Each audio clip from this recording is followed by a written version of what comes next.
Well, folks, they got their Super Bowl win against an overrated team as they were chanting at the end of the game. App State knocks off the Auburn Tigers 69-64. Make that logic make sense. Let's talk about it. We're going to talk about stats, reactions to the game, and the big upset in Boone, North Carolina. All that coming up here right now.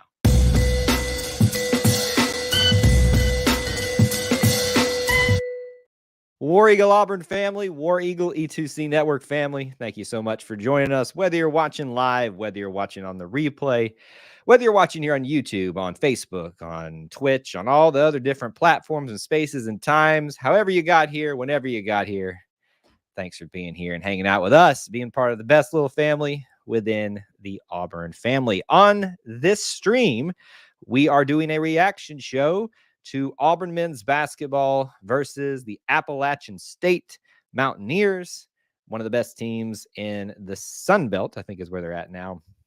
With all the different teams being added to different conferences, it's hard to keep it all straight, to be honest with you. But they are one of the best teams in the Sun Belt, picked second, I think is what they said on the broadcast tonight, and obviously going to be vying for a championship there. Congrats to them on the upset win over the Auburn Tigers, albeit apparently to them an overrated win, for which you stormed the court. Again, make that make sense. Anyway, we're going to talk about it. Your thoughts, your comments, your reactions are obviously primary here to this show. We want to hear from you if you're watching live especially, but I'm going to offer some of my commentary as well along the way. Let's start off with this, though. As we do with every single live stream, make sure you smash the like button if you can. It's a humongous help in terms of helping the stream get out there to more Auburn fans and fans of just sports and college sports content alike. So that is a humongous help if you can do that for us right now at the beginning of the show. And we'd love for you to tell us that you're here by posting where you're watching from, your city, your state. If you're international, do that too. With a War Eagle or is it Go Mountaineers? If you're an App State fan, or if you're a Bama fan who just likes to come in here and act a fool, you can do your little things that you do, all your little cuss words and things like that y'all like to throw out there. Do all that, and we're going to get started with the show here. 69-64. Auburn goes on its first true road test of the season, and much like has been the history of Auburn, not all the time, not always, but more often than not, it seems like at least, has struggled on the road. Now, this isn't a foreign concept to Auburn. It happens to a lot of teams. In fact, there's been a lot of upsets either on the road or at home from some other major programs out there. So if you are someone that is freaking out over the fact that you lost to App State on the road, don't. It is one of those losses that while it could hurt you at the end of the year, it probably won't, especially if how they should perform the rest of the season comes to pass, hands out. We will see. Here's the great thing. We need to be big App State fans now and root for them to continue to do better, because the better they look, the better we look. It's kind of the, interesting dynamic of sports when it comes to making a playoff or a tournament or things like that. I know playoffs is a dirty word right now, but we can still talk about that concept at the very least. So App State gets the win at home. They storm the court.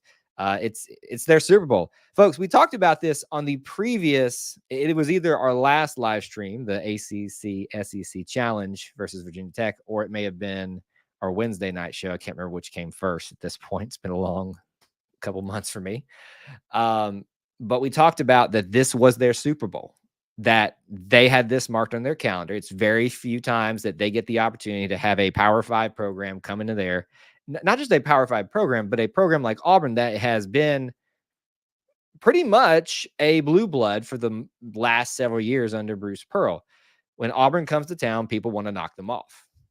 App State has pulled that off, and not happy about it. Not a good sign, not a good look.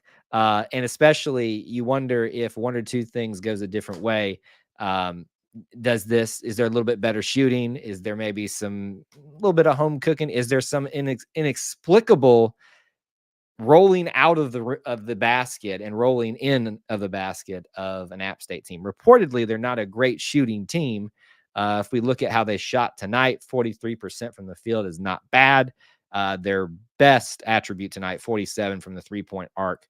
percent, 8 of 17. Contrast that with Auburn's 3 for 27. That's 10 more attempts than App State had all game. 3 for 27 for 11%. You can win the game if you shoot that poorly from the three-point arc, but you better be having every single other aspect of that game in your categories working in your favor. And as we talk about some of those things this evening, you're going to see that very much did not happen. Neil says, I'd like to post a few cuss words, but I won't. Appreciate you. That will not get you your comments brought up if you do that. WT, thank you for being here tonight, or this afternoon, I guess, technically. If you're watching this in the future, it may be night. Let's see. Country Cutie says, I think keeping Katie out and playing Berman made the difference between a win and a loss. I guess he was being punished for the technical last game. I'm going to vehemently disagree with you, that Country Cutie, not because like I think that's stupid or anything like that, but I just agree with that notion. One player switching in and out is not going to make that much of a difference, especially when we're talking about Katie to Berman. There are two very different players with two very different skill sets. Berman is a very good asset to this team. And just because you haven't seen him playing a whole lot this year doesn't mean that him switching out was the reason that we lost this game. Katie got obviously a technical at the very end of the game last year. The report is that he was suffering. He was serving some team type of, I don't want to call it punishment, but just, I guess it would be a punishment technically, situation to rectify how that happened at the end of the game, which you got to admire Bruce for doing. And then obviously, when he got back in the game, got a technical right away. It's not one of those that you really kind of get super upset about, although it was unnecessary, but it's just kind of unfortunate. The second he comes back in, he gets another technical. What you get with Katie is chaos. And a lot of times that chaos works in your favor. Sometimes it doesn't. And that was very much the case tonight. I do not think that Katie and Berman being swapped, as you called it today, was the reason that the difference we lost in the game. I can point to one thing and one thing alone. Everybody say it with me. Free throws. Free throws. Free throws. Where's my friend Blake at? If you're on the replay, if I don't know if you're watching live, free throws. 47%. 9 for 19. Under 50%. If you just make if you make 5 of those, you have a tie game. Now, of course, they come at different points of the game and things like that. You can make that argument, but it's just not good. Neil's asking about App State being good or is AU average. I think App State is actually a good team. Not as good as we made them seem today. Reportedly, they're not that great of a shooting team, and they just had a great game. Look at the stat of 3-point percentage. No, Auburn is an above average team playing in its first road game against a team that was overperforming, which unfortunately seems to be the case a lot of the time, doesn't it? It just sucks, doesn't it? Michael, Auburn's poor 3-point shooting again is its problem. Free throws are terrible. It's more than just one thing. As I said, I don't know how long you've been here, that 3-point percentage, you can overcome that, but you got to be sound in other facets of the game. 3 most important ones. We'll talk about them in a little bit. Not good, not good. So keep your commentary coming when I talk about some of the topics, points of interest that you want to discuss. We won't spend probably our normal amount of time we do on this because I know everybody's energy for discussing the loss isn't as high, but we want to hit some of the higher things tonight. So App State gets the win. Obviously a huge resume builder for them. Not necessarily a knock on the resume for Auburn, but we'll see how both teams shake out the rest of the season. Your leading scorer on the night is Janai Broom, followed by Trey Donaldson, who is really clutching some moments offensively and defensively. Really, really good, especially why Phenom Aiden Holloway has really struggled over the last several games. And 8 points tonight for him, 2 for 10 from the field, 0 for 6 from three-point land, 4 for 5 from free throws. So I appreciate that. Only 1 turnover tonight and 2 assists. He came onto the stage so strong, so I understand a lot of people's frustration because we build up these expectations of these guys in our head, and when they seemingly meet them for even half a second, we assume that that's how they're going to be the rest of their time. And it's not normally the case. Aiden's a special talent. We saw that. It's going to take him some time to adjust to his role fully on this team, but especially at the college level as he gets more and more used to that. Now, here's the great thing about this. As Aiden is maybe up and down, hot and cold as a point guard right now, which we all expect him to be a phenom as we thought he would be at some point. We've seen flashes of that already. Look at how much Trey Donaldson is embracing his role as the point guard off the bench and doing great things with that. 12 points today, 5 for 12, 2 for 5 from the three-point arc. Really one of the only few people. Well, let's see, actually. So he hit 2 3-pointers, and Chad Baker-Mazara hit one. I mean, he's basically the three-point offense by himself, but the rest of his stat line, 3 rebounds, 5 assists. He was moving the ball very well, only 1 personal foul and only 2 turnovers today. So very impressive. Very happy that we have Trey as part of our team, whether he starts, whether he is at the backup position. I feel very good about the point guard position, even while Aiden is not playing his best right now. What really has got to happen is we've got to have, in my mind, a third guy, because you're going to get some numbers from that point guard position. We got to have a more consistent scorer from a third person, actually. Is it Jalen Williams? Is it Denver Jones? Is it Chad Baker-Mazara? Feels like it could be Chad Baker-Mazara a lot of the night, but he had 7 tonight. So the rest of your scoring, Jalen Williams with 6, Chris Moore with 2. Let's see what else here. Kind of got lost. Chad Baker-Mazara with 7, Leo Berman with 2, Chaney Johnson with 2, and Dylan Cardwell with 4. So all of your guys get in and get points, except for Denver and except for KD Johnson, who only plays 8 minutes tonight. Obviously, a lot of time for Leo Berman, but he is definitely not the reason that we lost tonight. Drip Edit says, I don't know what to say, except they couldn't miss in the last 10 minutes. I mean, honestly, here's the thing. When a team is shooting uncharacteristically like that, regardless of its home or away, but also when they have the home court advantage and the way that crowd was revved up, that's going to be a problem.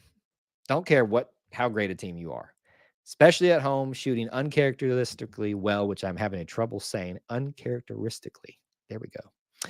Well, it's going to be a problem for you.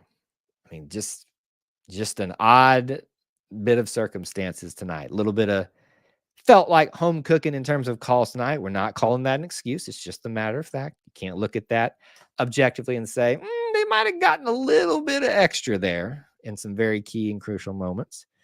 But regardless of that, there are still plenty of other things that Auburn could have done to negate some of those issues tonight. So 18 personal fouls for Auburn, only 13 called for them. The difference is their 13 that they call, we did not take advantage of it at the free throw line, and they took advantage of ours. Not good whatsoever. So your player of the game is Janai Broome again. You could also make a case for Trey in the way that the offense was really lacking outside of Janai, and how he kind of made some really crucial offensive and defensive plays. There's really not a whole lot to get super excited about outside of that. On the stat lines individually, just a very, very frustrating night. Janai does get a double-double again, 13 rebounds, 21 points. So congrats to him. He is definitely making a case for himself to be an SEC first-teamer, SEC player of the year. Unfortunately, that means he's carrying the team a lot. Josh says, we are mid. We lacking in the backcourt. Their guards were better. Going to, again, vehemently disagree with you. One bad game doesn't make for a mid characterization of this team. This was a team that had some very good guards. I will give you that. And they played extremely well at home. I guarantee you, if this is in Jordan-Hare, it's much worse for App State. I don't care how good their guards are. So just the right timing, right place. We lost to a pretty decent team who's going to probably win the Sun Belt Conference. Drip, we did talk about that at the beginning of the game. They're chanting overrated, storm the court for an unranked team. You make that make sense. They are from North Carolina. So have your fun. Just make it make sense at least. Let's look at some more team stats. We've talked a little bit about a few of those more important ones, how well App State shot on all aspects. 74% from the free throw line is still not where I'd like it to be for a team. I have high standards for that. But when you compare 74% to 47%, that's not good. That is your stat of the game right there, folks. I mean, truly, if Auburn makes their free throws, they're at least tied at this. And I get that it's at different points of the game. You could say things would have gone differently. Exactly. Things could have gone much better for Auburn if they make some free throws at certain points of the game. They're not having to shoot a three-pointer. They can be a little bit less rushed. Also make the point on the other end of that. But we always focus on three things here: free throws, turnovers, and rebounds. Auburn dominated on the free throw. They got dominated on rebounds. 48-32. Offensive rebounds alone, 20-6. That should have been the stat that was the difference there. But when you shoot as poorly as you did at free throws, that'll negate that very, very quickly. You look at turnovers. It was 10-7. They got another one a little bit later. It looks like they may have taken one away from App State at the end of the game there. Basically negligible. I mean, it's a push there. Auburn has more turnovers, but it's not like it was an exorbitant amount. But when you look at the two categories there, the much worse category is the free throw percentage. Thus, Auburn loses. And that is just bad. We'll look at a few more stats. What else are you guys saying here? 2 for 24. No, it was 3 for 27. So you're a little bit off. Rebounds is what should have won this game, but not tonight. Bruce Pearl's teams always go long stretches without scoring, and you can't beat good teams doing that. I would be very careful, Scott, with the always words. A lot of the defenders, you're probably, if you really look into that, you're probably going to find that's not true. But is there a propensity to do that? Sure. I could go with you on that one. And you're right. You can't beat good teams when you consistently, not always, but consistently do that. And that is something that has happened at times under Bruce Pearl. Free throw shooting is terrible. Yeah. I'm less upset about the 3-point shooting because I'm just used to that than I am the free throw shooting. And I should be used to that, but it's free for a reason. There's nothing that anybody should be able to say for me critiquing free throws, even players, because it's as simple as that. I know they're doing them. In fact, there was a report of Dylan Cardwell after the Virginia Tech game staying much later than anybody else, very late, shooting his free throws. So we know that there is a concentration, at least individually, from some of the players. We know that they work on it in practice. They see the same stats we do, but it's free. It is free. It is free. Take the shots, take the points. You're not going to make 100%. Nobody does. But take the majority of them, not 47%. Okay. And it's not like they took had a lot more opportunities from there. 19 versus 23 from the free throw line in terms of who had the more attempts. App State being that. Bench points tonight, pretty significant margin, at least decent, significantly margin for App State, 27 to 40. What else? Points in the paint. I mean, just look at this alone. 42 points in the paint for Auburn to their 22. Couple that with total rebounds, 48-32 in Auburn's favor. That should have been the difference. That's it. That should have been the game. Free throws, and then you couple that with a little bit of momentum, uncharacteristic shooting by App State. Man, bad recipe for Auburn today. Their second loss of the season. Let's see if there's anything else interesting to point out here. Assist, 17-9 for Auburn. Auburn should have won this game. Assist, sharing the ball, rebounding, giving themselves opportunities, second chance points. Blocks are even. Steals were in favor of App State. Turnovers was basically not that big of a difference. This should have been Auburn's game. Big Broom is fouled the most. Just work on the free throws. I mean, the stigma is always big men don't shoot well with free throws, but you could break that stigma. Not good. So for him tonight, it's hard to be mad at him and confirm that, yes, 1 for 7 from the free throw line, because he's the only one that truly gave us a really, really, really good scoring stat line tonight, but it could have been better. Couldn't have. I mean, let's look at this a little bit deeper here.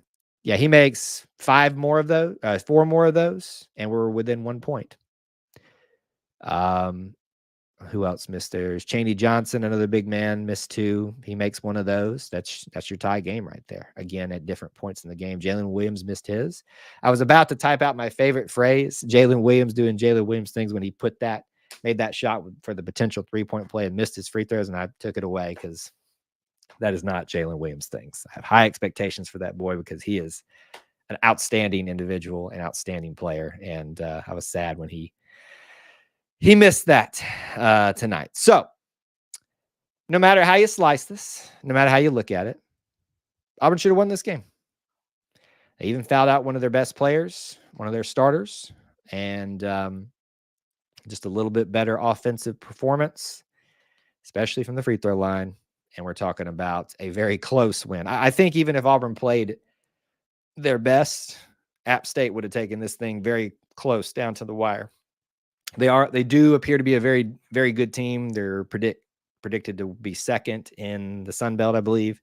So you will see a lot of these teams from the Sun Belt this season early, if you go look at it, are making a little bit of waves. I think it was UNC, not Asheville. Was it Williams? No. UNC Greensboro? Anyway, one of the UNC, Wilmington maybe. UNC Wilmington upset some things. Chad Baker Mazzara should start more. He has great hustle, and I could understand you making that point. He does have a lot of athleticism, and I understand what you're saying there, but that alone doesn't mean you get to start. Case in point, Zep Jasper from the last couple of years. Everybody was frustrated with his lack of scoring ability, but you could not deny what he brought to the game starting out defensively. I mean, he was the honey badger for a reason. So there's a reason Bruce Pearl is starting these guys right now, because he feels he gives them the best start. Starting doesn't really matter. Chad plays 18 minutes tonight. It is more than 2 of the starters tonight, so he basically played like a starter, essentially. You could make that case at least. So starting, I understand your point, but starting and not starting is really a negligible point. It depends on when you play and how you produce when you play. All right. Yes, couldn't buy a 3, David. We covered that one. So final thoughts, comments, questions, derogatory rebuttals, get them in right now. Post them in the chat. Let me give you what to look forward to. If you need something to do tonight, every single Sunday night, barring schedule issues, we do the Auburn Experience podcast live recording. Do not miss it tonight. The Auburn, that's the wrong one. Sorry, there we go. That's the one coming after this. The Auburn episode 58 for the Auburn Experience with Austin and myself. We will be, I'm sure, talking about bowl games. We will be talking about some other aspects of that, maybe transfer portal and many other variety of things within the Auburn Experience sports, culture, and family. Would love to have you there. Join us 9 Eastern time tonight across all the platforms, but we encourage you to watch here on YouTube. Auburn Family Night is this Wednesday, the 6th, and that'll be our live call-in show. We can talk about anything and everything. Hope you can join us there too, because we have a good time over there on those evenings. It's my favorite show of the entire night. What else? Where was KD? He was supposedly serving a team. I want to call it a punishment because there's a better word for it, for his technical at the end of the game. Last game is what the report was. Michael thinks they should have worked it in more where it seemed they were successful since the 3-point shot was not falling. Yeah, true. And they did that a lot. They focused it in. A lot of times gave up a lot of open looks to get it into Janai and a few of the other bigs. Janai was just the one that was successful. But you got to be successful shooting the ball from outside too, and you got to try to take those opportunities. There is the old saying, if it works, if it's not broke, don't fix it. And that was very much working for Auburn tonight. All right. So with that being said, thank you guys so much for being here and reacting, talking about it. I know the losses are never fun to discuss, but hey, we are only, that was game 7. 7 games of the season. Plenty more to talk about. And we'll be back again soon to do another reaction show with the next basketball game. But for now, don't miss Sunday night, tonight, 9 Eastern time, the Auburn Experience podcast this Wednesday. And most likely lots of other content coming out for you later this week here at YouTube, Facebook, all the different social medias. You guys are the best little family within the Auburn family, and I appreciate you so much. And thank you for being here. Till I talk to you again, War Eagle.